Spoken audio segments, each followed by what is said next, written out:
안녕하십니까. 부동산 사고팔고 채널의 든든한 매니저 부사팔입니다. 구독자님들 혹시 시골 고향에 아무도 살지 않는 빈집 한 채씩 가지고 계신가요? 아니면 나중에 부모님 돌아가시면 형제들끼리 알아서 잘 나누겠지 하고 막연하게 생각하고 계신가요?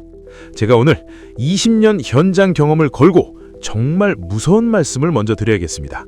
그 생각 그대로 계시다가는요, 그 시골집이 귀한 유산이 아니라 자식들을 법정에서 멱살 잡게 만드는 시한폭탄이 될 수 있습니다. 실무에서 가장 안타까운 순간이 언제인지 아십니까? 바로 고작 시골집 한 채 때문에 화목했던 형제들이 변호사까지 사서 소송하고 결국은 남보다 못한 사이가 될 때입니다. 지금 전국의 빈집이 150만 채가 넘습니다. 그런데 부동산에 내놔도 절대 안 팔리는 집들이 수두룩합니다. 집이 낡아서 그럴까요? 아닙니다. 오늘 이 영상을 끝까지 보지 않으시면 여러분의 소중한 자산이 애물단지가 되어 세금 폭탄을 맞고 결국 가족까지 잃게 될 수도 있습니다. 하지만 걱정 마십시오. 오늘 제가 그 소름 돋는 이유와 전문가들만 아는 현실적인 해결책까지 법적으로 정확하게 싹 다 정리해드리겠습니다. 자, 제 이야기를 한번 들어보십시오. 이건 저희 사무실에 실제로 찾아오셨던 대구에 사시는 50대 남성분 김 선생님의 사연입니다. 이분이 2주 전에 얼굴이 흑빛이 돼서 사무실 문을 열고 들어오셨어요. 한숨을 푹 쉬시면서 등기권리증 하나를 책상 위에 올려두시는데 손이 덜덜 떨리시더라고요. 사연인즉슨 이렇습니다. 충북 옥천에 부모님이 남겨주신 시골집이 하나 있었답니다. 부모님 두 분 다 돌아가신 지는 15년 정도 됐고요. 5남매가 다들 먹고 살기 바빠서 상속 등기를 안 하고 그냥 뒀답니다. 에휴, 우리 형제는 우애가 좋으니까 나중에 팔리면 그때 나누자, 이렇게 믿었던 거죠. 그런데 최근에 그 마을 쪽에 도로가 난다는 소문이 돌면서 그 집을 1억 5천만 원에 사겠다는 매수자가 나타난 겁니다. 김 선생님은 와, 이게 웬 떡이냐 싶어서 바로 형제들한테 전화를 돌렸습니다. 그런데 여기서 사단이 납니다. 큰형님은 찬성하는데 막내 여동생이 연락 두절 상태입니다. 알고 보니 빚쟁이 피해 다니느라 전화번호를 바꾼 거죠. 더 기가 막힌 건 둘째 형수님입니다. 서방님, 우리 그이 몫으로 3천만 원 챙겨주는 거 확실해요? 그거 각서 안 써주면 저 도장 못 찍어줍니다.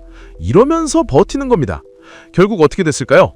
매수자는 복잡해서 못 사겠다며 떠나버렸고 김 선생님네 형제들은 서로 네 탓이다 하며 싸우다가 지금은 명절에도 안 모이는 원수지간이 돼버렸습니다.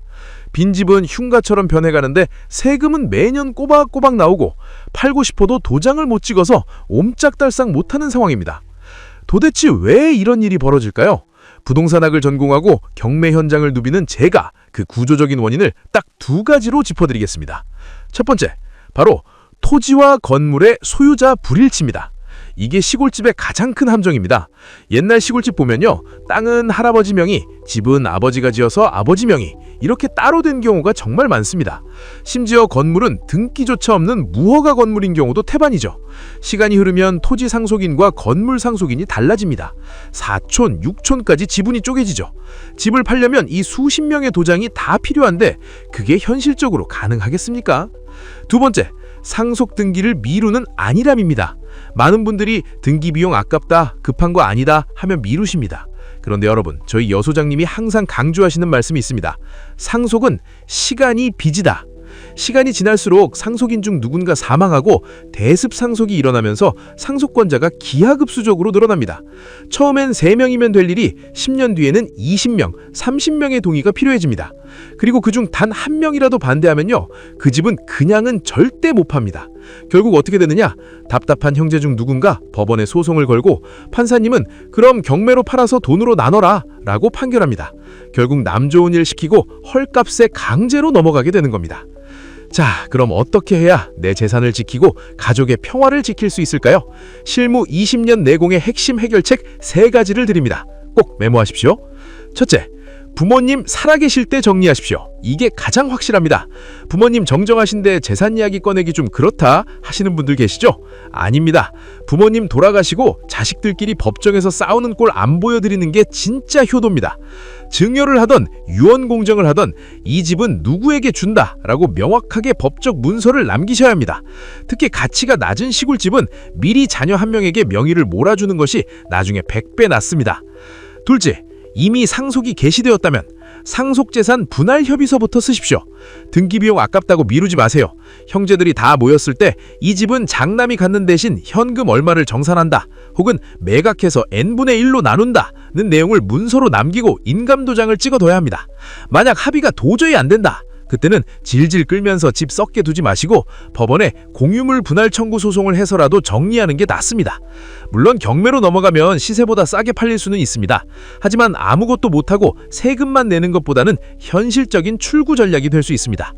셋째, 특조법 기회를 절대 놓치지 마십시오.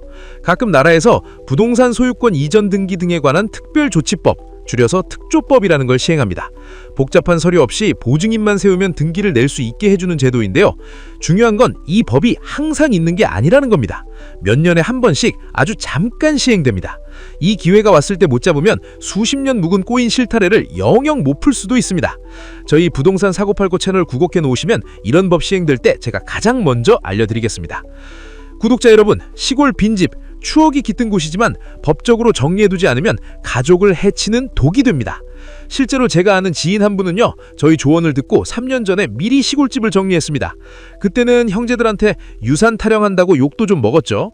그런데 작년에 그 지역에 보상금이 나왔는데 명의가 깔끔하니까 일사천리로 끝났고, 지금은 형제들이 그 형님한테 네 덕분에 살았다 하며 고마워합니다. 이게 바로 실행의 차이입니다. 오늘 이 영상을 보시고 가슴이 철렁하신 분들 계실 겁니다. 오늘 당장 부모님께 전화 한 통 드리십시오. 아니면 형제들 카톡방에 이 영상 공유하시고 우리 시골집 문제에 이번에는 꼭 상의해보자 라고 말씀 꺼내보십시오. 그 작은 용기가 여러분의 자산과 가족을 지킵니다. 저희 부동산 사고팔고 채널은 앞으로도 여러분의 소중한 자산을 지킬 수 있는 진짜 돈 되는 부동산 정보, 경공매 꿀팁들을 정확하게 전해드리겠습니다. 오늘 영상이 도움이 되셨다면 구독과 좋아요, 알림 설정 부탁드립니다. 이상 부동산 사고팔고의 부사팔이였습니다. 감사합니다.